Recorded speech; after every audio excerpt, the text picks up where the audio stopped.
नमस्कार दोस्तों। आज हम न्यायिक पुनरावलोकन, न्यायिक सक्रियता एवं जनहित याचिका विषय पर चर्चा करेंगे।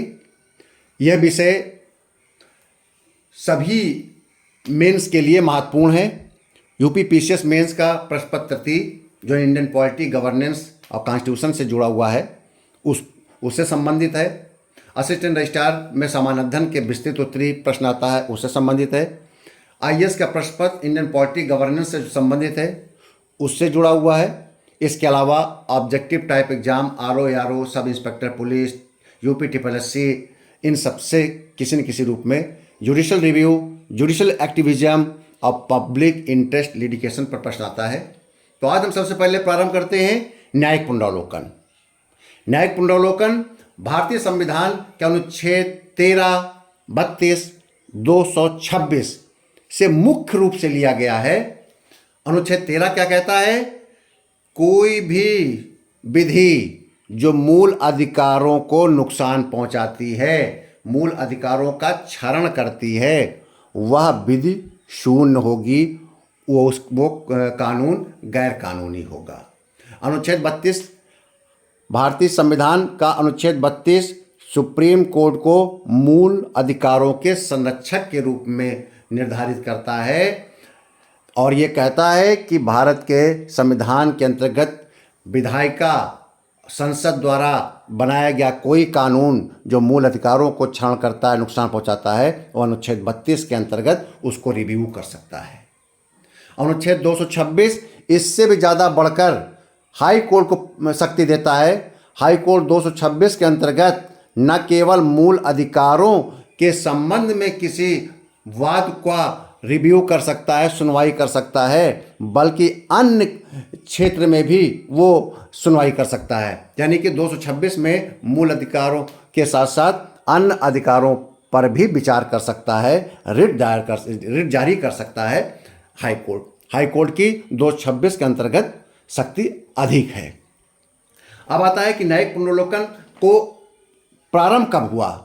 तो न्यायिक पुनरावलोकन अमेरिका में 1803 में पहली बार जॉन मार्शल द्वारा इस शब्द का प्रयोग किया गया था और इस शब्द का सार ये है कि हमारा जो विधायी कानून है, विधायी कानून का आशय संसद के द्वारा बनाया गया कानून एवं राज्य की विधानसभा के द्वारा बनाया गया कानून क्या संविधान के अंतर्गत है, इसको रिव्यू करने की शक्ति सुप्रीम कोर्ट, माननीय उच्चतम न्यायालय को दी गई है।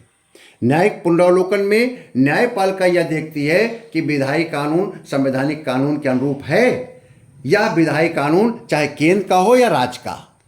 यदि न्यायपालिका समीक्षा के दौरान पाती है या पाता है कि कानून संविधान का उल्लंघन कर रहा है, कानून संविधान का उल्लंघन कर रहा है, कानून किसे कहेंगे? जो कि विधायिका के द्वारा पारित करके बनाया गया हो। आपको मैंने पहले बता चुका हूं, कानून 3 प्रकार से बनता है: सामान्य बहुमत के द्वारा, विशेष बहुमत के द्वारा, तीसरा विशेष बहुमत एवं आदेश अधिक राज्यों के समर्थन के द्वारा।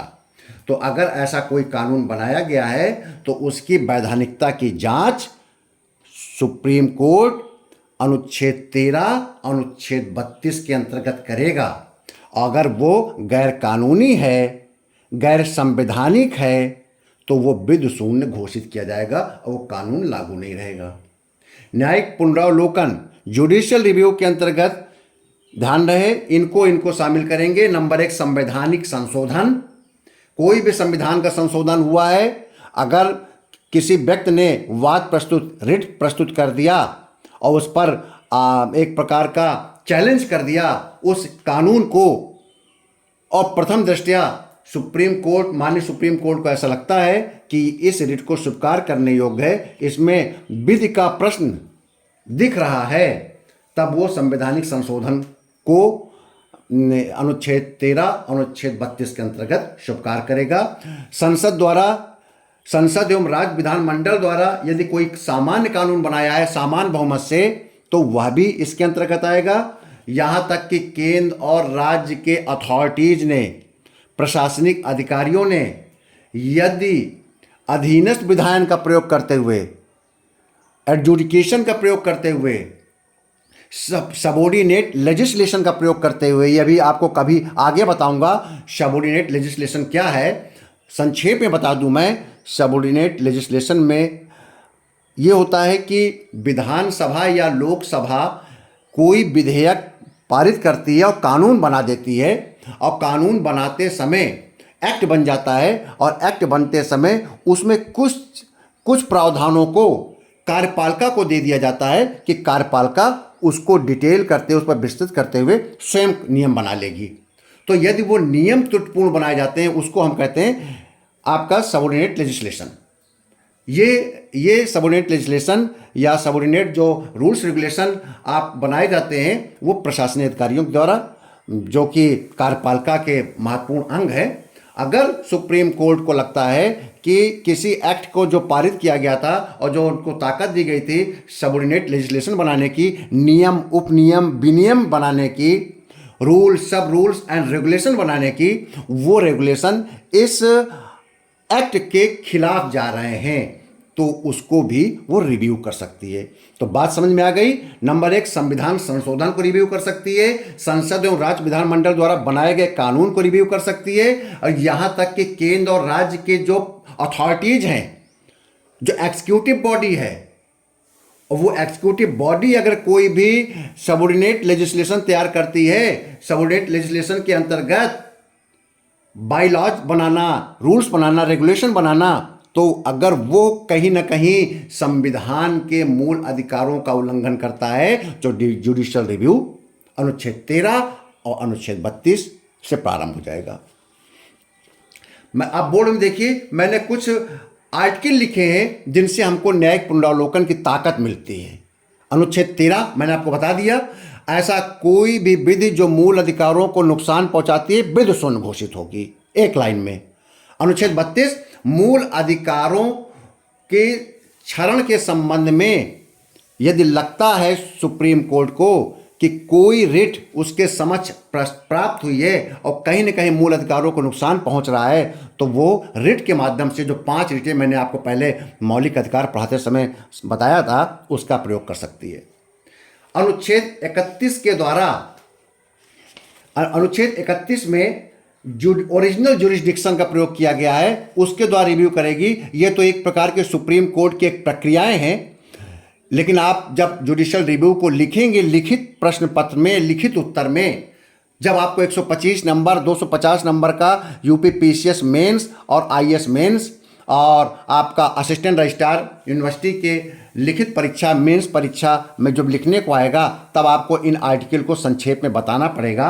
अनुच्छेद 31 कहता है ओरिजिनल जुरिस्डिक्शन। ओरिजिनल जुरिस्डिक्शन प्रारंभिक क्षेत्राधिकार, ऐसा क्षेत्राधिकार जो सीधे सीधे सुप्रीम कोर्ट के अधीन आ जाए। जब कभी भी संघ और राज्य के बीच में वाद प्रस्तुत होता है, विवाद उत्पन्न होता है, तो सीधे सुप्रीम कोर्ट सुनवाई करती है। ध्यान रहे, हाई कोर्ट या डिस्ट्रिक्ट कोर्ट में ऐसे केस नहीं जाते हैं। जब संघ और राज्य के बीच में कोई विवाद का मामला आता है, तो सुप्रीम कोर्ट, जिसको हम बोलते हैं ओरिजिनल ज्यूरिस्डिक्शन, और जब 2 राज्यों के बीच में वाद प्रस्तुत होगा, तब भी माननीय सुप्रीम कोर्ट के अधीन ही वो केस आएगा।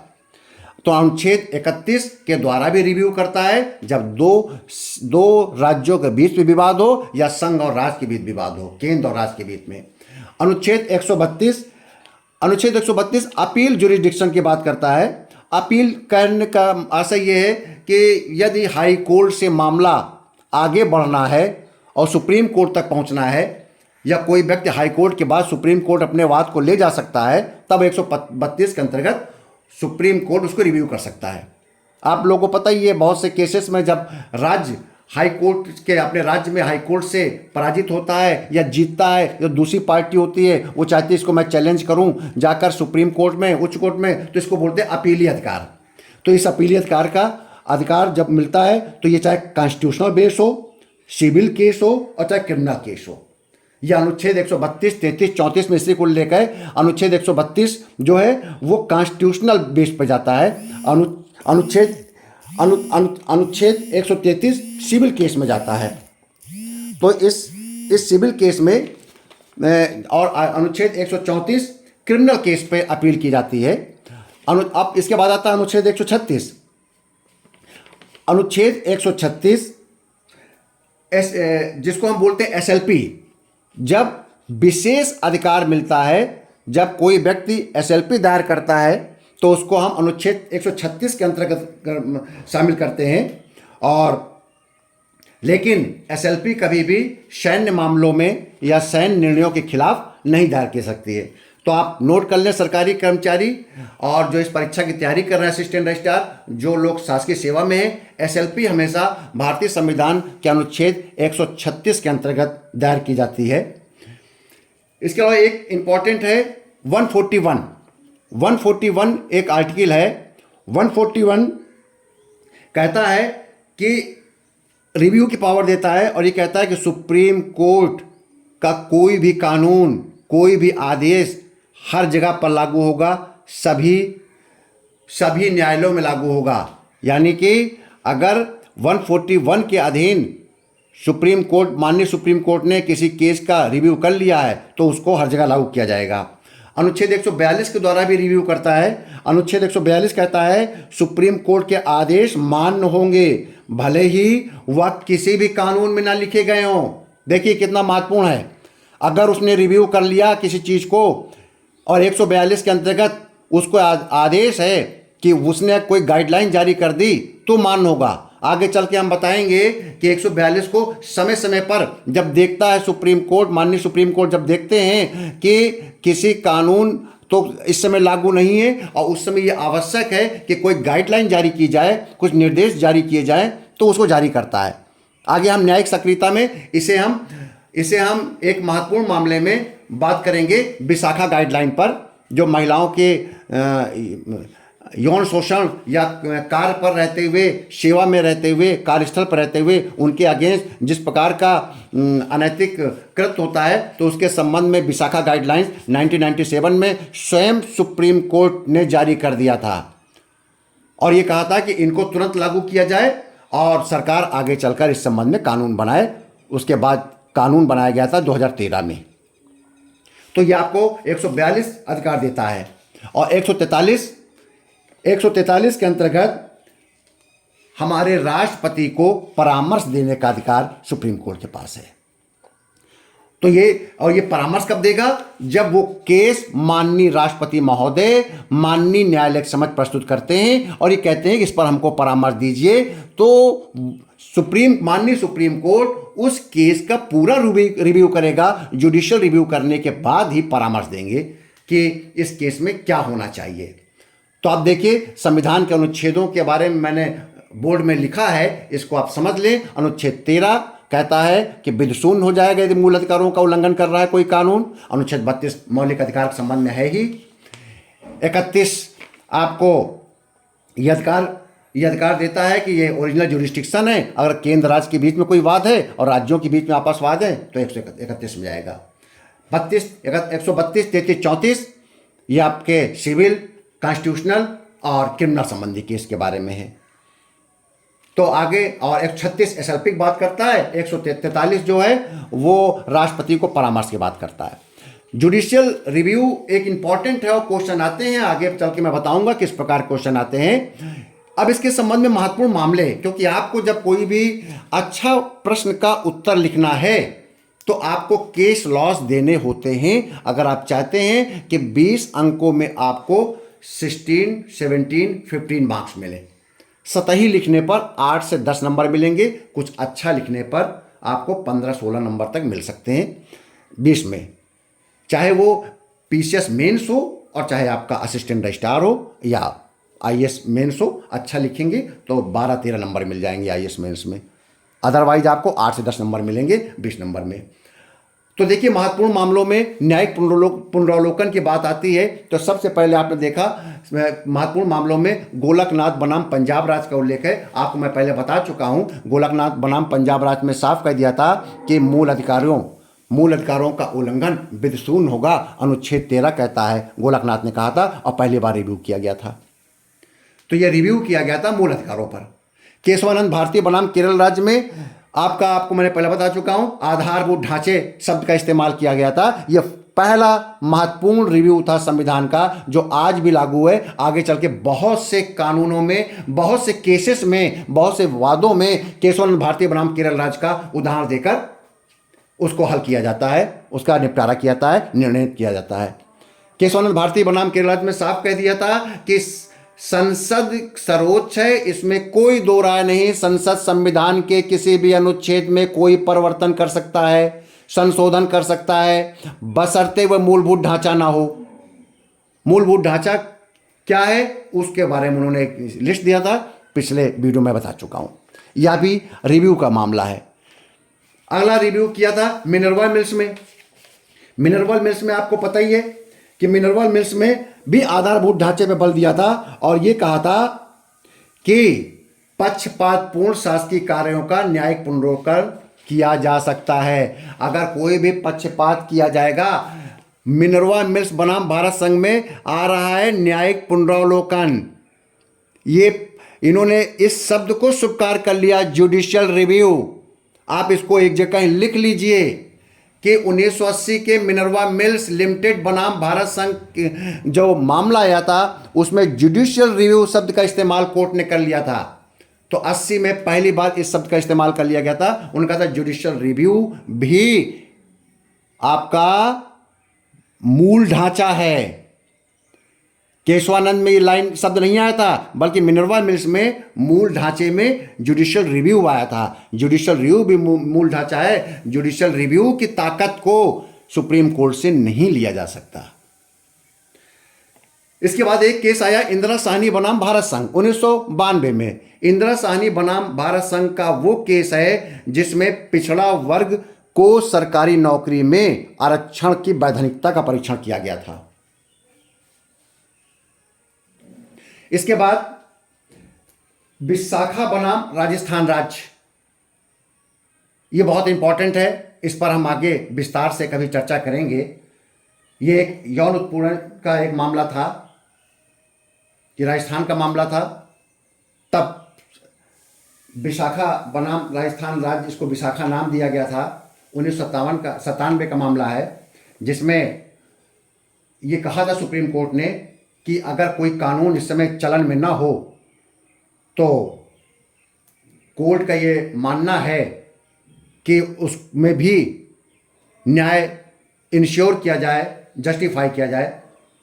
और उन्होंने एक विशाखा गाइडलाइन जारी किया कि किस प्रकार से किसी महिला को सुरक्षा के लिए किसी भी कार्यालय, किसी भी कारखाने, किसी भी संस्था में लागू करना चाहिए। तो ये विशाखा गाइडलाइन जारी की गई थी। अगला है एसआर बोम्मई बनाम भारत संघ। एसआर बोम्मई बनाम भारत संघ 1994 का मामला है। इसमें 356 को रिव्यू किया था हमारे सुप्रीम कोर्ट के द्वारा। उन्होंने कहा था कि 356, आपको पता होना चाहिए, मैंने विगत वीडियो में कई बार बताया, अनुच्छेद 356 राज्यों में राष्ट्र प्रशासन की बात करता है कि जब राज्य का प्रशासन विधि के अनुसार न चल पा रहा हो, संविधान में दिए गए अनुच्छेदों के अंतर्गत न चल रहा हो, तो वहां पर राष्ट्र प्रशासन अनुच्छेद 356 का प्रयोग किया सकता है।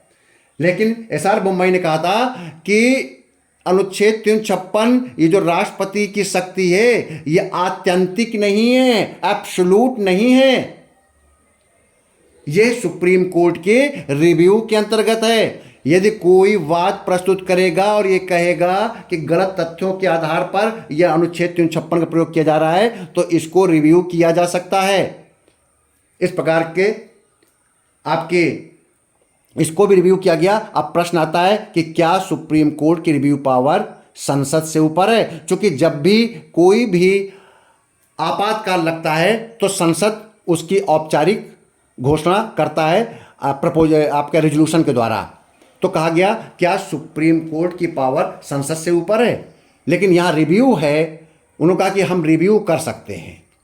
एसआर बोम्मई बनाम भारत संघ के केस में ये कहा गया अनुच्छेद 356 भी रिव्यू के बाहर नहीं है।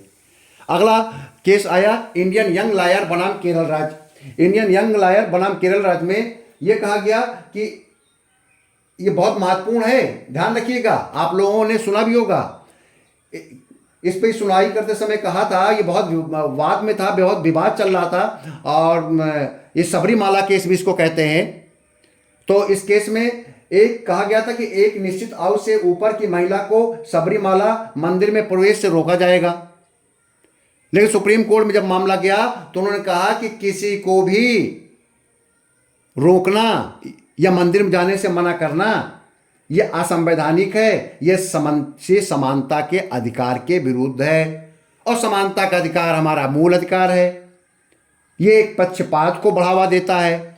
तो ध्यान रहे, रट लीजिए, इंडियन यंग लॉयर बनाम केरल राज्य 2018 सबरीमाला मामला आता है। ये कुछ केस ला आपको रटे होने चाहिए, क्योंकि वो कहीं ना कहीं हिस्ट्री में कभी न कभी आपने पढ़ा होता है न्यूज़पेपर में, तो रिकॉर्ड हो जाएगा। अगला था रोजर मैथ्यू बनाम साउथ इंडिया। रोजर मैथ्यू बनाम साउथ इंडियन बैंक का मामला है। उन्होंने कहा कि कोई भी स्टैट्यूटरी प्रावधान, कोई भी सांविधिक प्रावधान, स्टैट्यूटरी प्रावधान एग्जीक्यूटिव कार्य न्यायिक पुनरावलोकन के अधीन है। अब आप कहेंगे स्टैट्यूटरी प्रावधान कौन सा है? ऐसा प्रावधान जो कि संविधान संशोधन के द्वारा ना बनाया जाए, बल्कि संसद के द्वारा सामान्य प्रस्ताव पारित करके, सामान्य बहुमत प्रस्ताव पारित करके जो एक्ट बनाए जाते हैं, जो कानून बनाए जाते हैं, उसको हम बोलते हैं स्टैट्यूटरी, सांविधिक। वो अनुच्छेद 368 के अंतर्गत नहीं बनाए जाते हैं। अगर ये कोई संसद ने ऐसा भी कोई कानून और एक्ट पारित कर रखा है तो वह भी रिव्यू के योग्य होगा। केवल कॉन्स्टिट्यूशन का कोई एक्ट ही रिव्यू के योग्य नहीं होगा, बल्कि संसद के द्वारा बनाया गया सामान्य कानून भी रिव्यू होगा। ध्यान रखें, इन पॉइंट को इसलिए याद रखिए, जब क्वेश्चन आता है कि क्या संसद की सर्वोच्चता को माननीय उच्चतम न्यायालय ने गिरा दिया है या क्षरण कर दिया है, टिप्पणी कीजिए। तो ऐसे मामलों पर आप लिख सकते हैं। अगला है न्याय, उन्होंने कहा न्यायिक पुनरावलोकन के अधीन होगा। एक अगला है, देखिए case law supreme court advocates on record association बनाम भारत संघ। बहुत इंपॉर्टेंट, ये बहुत इंपॉर्टेंट है, याद कर लीजिए केस को। वो केस है एनजेएसी,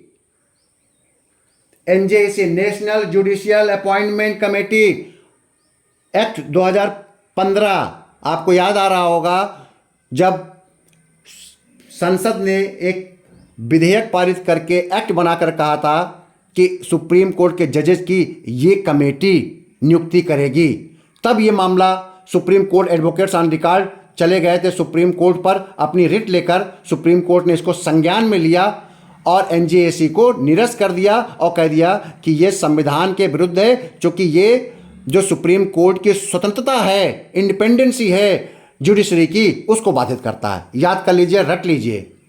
आपके कुछ बहुत इंपॉर्टेंट है, मेरे लेक्चर के साथ साथ कई बार सुनकर एक लाइन में लिख लीजिए कि ये एनजेएसी को ख़त्म करने वाला, निरस्त करने वाला आपका मामला था। अगला आता है नवीं अनुसूची। नवीं अनुसूची का न्यायिक पुनरावलोकन दिया जाता है। ये कहा गया था 1951 में पहला संविधान संशोधन किया गया था, और इसमें जोर दिया गया था कि इस अनुसूची में कोई भी कानून डालेगा सरकार, उसको किसी भी न्यायालय में याचिका के रूप में या वाद के रूप में प्रस्तुत नहीं किया जाएगा, इसकी सुनवाई नहीं होगी। और ये नवी अनुसूची में जो भी कानून डाले जाते हैं वो सुनवाई के योग्य नहीं होते हैं। ये माना जाता है कि ये इस पर न्याय निर्णय नहीं होगा। इस पर हम अगले वीडियो में बात करेंगे, जब हम न्यायिक सक्रियता जनहित याचिका पर बात करेंगे। मेरे इस चैनल को आप लाइक करिए, सब्सक्राइब करिए, और आपको जो भी अपेक्षाएं हैं इस चैनल से वो आप कमेंट्स बॉक्स में ज़रूर लिखिएगा। आपका द्वारा लिखा गया एक एक शब्द कमेंट्स बॉक्स में, वो उस पर विचार किया जाएगा और उसके अनुसार अगले वीडियो तैयार किए जाएंगे। बहुत बहुत धन्यवाद।